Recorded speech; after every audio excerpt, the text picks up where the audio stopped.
우리 많고 많은 사람의 큰 문제는 이 정말로 이 극단적인 물질 만능주의 같은 것들이 사실은 이게 상당히 지금 문제가 많습니다. 우리가 부처님 말씀 한번 생각해 보세요. 이게 수행의 5위, 즉 진보를 도모하거나 발전을 도모하거나 영원으로 나가는 자들은 이와 같은 5가지 원칙에 충실해야 된다. 이렇게 부처님께서 말씀하셨는데, 이건 이제 조동조에서 말하는 이른바 선사들이 말하는 5위와 같은 내용입니다. 첫째로 정중편이라고 하는데, 이건 뭐냐? 우리가 말이죠, 유한세계 속에 삽니다. 그러면 무한세계로 나가려고 한다면 원칙이 있어요. 그건 뭐냐? 우리가 유한적인 존재 아닙니까? 근데 아까 말씀드린 대로 유한적인 존재이면서 모든 사람들은 무한적인 성장을 원합니다. 근데 물질은 뭐죠? 무한하지가 않잖아요. 그럼 유한적인 존재가 무한으로 넘어가려면 어떻게 하는가? 이게 이제 정중편의 원리입니다. 유한과 무한의 어떤 그런 크리티컬 포인트, 경계선 있지 않습니까? 그 경계선 넘은 바로 뭡니까? 여긴 물질의 사회지만 그 경계선 넘으면 뭐죠? 부처님 사회고 부처님 나라고 보이지 않는 나라라고. 그럼 그 나라를 넘어가기 위해서는 제일 첫 번째 중요한 게 바로 뭐죠? 부처님 만나는 마음이 중요해요. 우리가 사는 물질의 세계는 유한하니까요. 무한한 세계로 나가려면 우리의 마음의 자리가 달라져야 돼요. 이게 굉장히 중요한 건데요.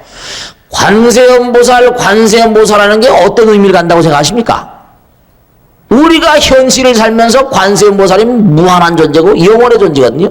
그러니까 우리가 관세음보살하는 자체가 유한적인 존재로부터 뭐죠? 무한으로 나가는, 네, 그렇습니다. 왜 우리가 염불이 중요하고 왜 우리가 기도가 중요한지 아세요? 관세음보살 하는 것 자체가 유한적인 존재로부터 관세음보살님의 영역으로 들어가는 뭐죠? 제1단계라고요. 즉 색즉시공 공즉시색의 차원으로 넘어가기 때문에 나의 세포들도 유한적인 존재인데 무한을 머금게 됩니다. 그럼 세포가 어떨까요? 무한을 머금게 되니까 세포가 자연스럽게 수명이 연장되겠죠. 세포의 힘 자체가 영원성을 머금게 되니까 유한적인 존재가 무한의 힘을 머금게 되면 수명이 저절로 뭐죠? 늘어나게 되고 생명력이 강화됩니다.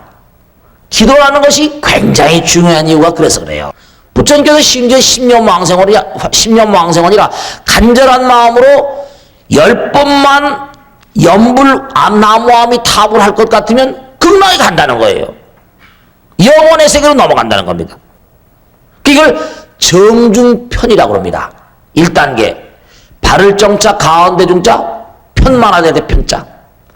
그 다음에 그럼 내가 유한적인 존재가 무한으로 들어갑니다. 그러니까 중요한 사실은 유한적인 존재가 무한으로 들어가려면 제1단계 경건성을 상실해서는 되지 않습니다. 그럼 그것은 깨지는 거예요. 무한으로 들어갈 수 있는 자격을 상실해버린 겁니다. 그러니까 우리가 지금 현대과학이 막 나가고 있지만 이게 왜 문제가 되는 거 아니? 경건성을 상실했어요. 무한의 세계에 들어갈 수 있을 만한 자세가 상실된 채로 나가버리니까, 마음의 세계로 나갈 수 있는 자세가 상실돼 버리니까 거기서 심각한 딜레마가 오는 겁니다. 편중정 두 번째 단계 뭐냐? 내가 유한적인 존재가 무한으로 나가면 어떨까요? 내가 유한적인 존재입니다. 그럼 무한의 세계로 넘어갔어요. 그럼 내가 무한이 됐지 않습니까? 그러면 내 속에 뭐죠? 무한이 들어있지 않습니까? 이해가 되시겠죠? 이해를 하는지 뭔지 모르겠구나. 그걸 편중정의 경계라고 합니다. 그럼 내 속에 무한이 있게 되면요, 그 내 속에 무한이 있는 그런 차원을 자꾸만 무한을 증대시켜 나가면 어떨까요? 무한을 증대시켜 나가게 되면 내가 무한 그 자체가 되죠.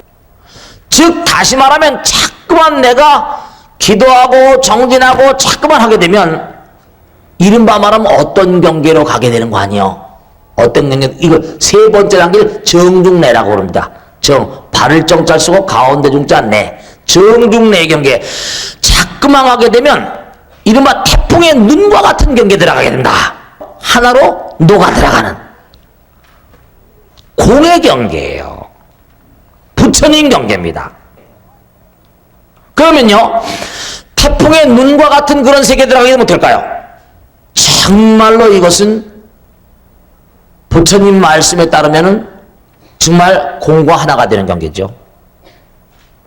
그러면 그 자리에 들어간 마음이 어떨까요? 네 번째 단계 경중지라 완전히 정과 편이 하나가 돼가지고 정말로 부처님 경계입니다. 그 자리에 들어가면 절대와 상대가 녹아버려가지고 번뇌와 뭐죠? 이 중요한 게 나옵니다. 번뇌와 보리가 하나인 경계다 그럽니다. 즉 다시 말씀드리면 물질과 영혼, 현실과 영혼이 하나로 보인다.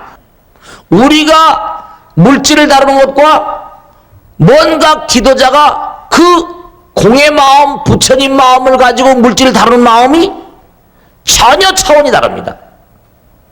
그럼 내가 태풍의 눈 속에 들어서 부처님 마음이 됐다가 그 다음에 다섯 번째 마지막 단계인데 겸중도, 이른바 겸은 겸할 겸자입니다. 겸중도는 뭐냐? 그래서 그런 마음으로 현실을 나오게 되면 그런 존재를 뭐라고 합니까? 보살이라고 부릅니다. 보살. 중생을 제도를 마음대로 하는 거예요. 이게 이제 우리가 수행을 해서 들어가는 다섯 가지 단계고, 우리가 처음에 수행을 시작해서 유한적인 존재가 무한으로 들어가서 무한과 하나가 돼가지고 무한 속에서 한없는 힘의 세계를 누리다가 다시 중생으로 제도하게 되는 한 바퀴 뺑 돌아가는 그러한 수행의 단계가 이 다섯 단계 수행의 오후입니다. 그러니까 한번 가만히 생각해 보세요. 자, 내가 기도를 합니다. 관세음보살이에요. 그럼 자꾸만 관세음보살 하게 되면 어떻습니까? 나는 유한적인 존재지만 관세음보살이 뭐죠? 무한적인 존재니까 자꾸만 나는 뭐죠? 무한으로 침잠에 들어갑니다. 그럼 내 속에 뭐죠? 무한이 자꾸만 깃들게 됩니다. 그럼 어떻습니까? 내 속에 점점 뭐죠? 무한이 깃들게 되니까 내가 뭐죠? 무한이 돼버립니다. 근데 이것만 봐도 관세음보살 기도가 엄청나게 중요한 겁니다. 기도라는 것이, 수행이라는 것이 엄청나게 중요한 거예요. 여러분이 염불 한마디 하고 절 한 번 하는 것이 왜 그렇게 중요한 건가 하니, 관세음보살 하는 그 순간부터 나는 뭐죠? 현실로부터 어디로 간다? 영혼으로 가고, 유한으로부터 뭐죠? 무한으로 갑니다.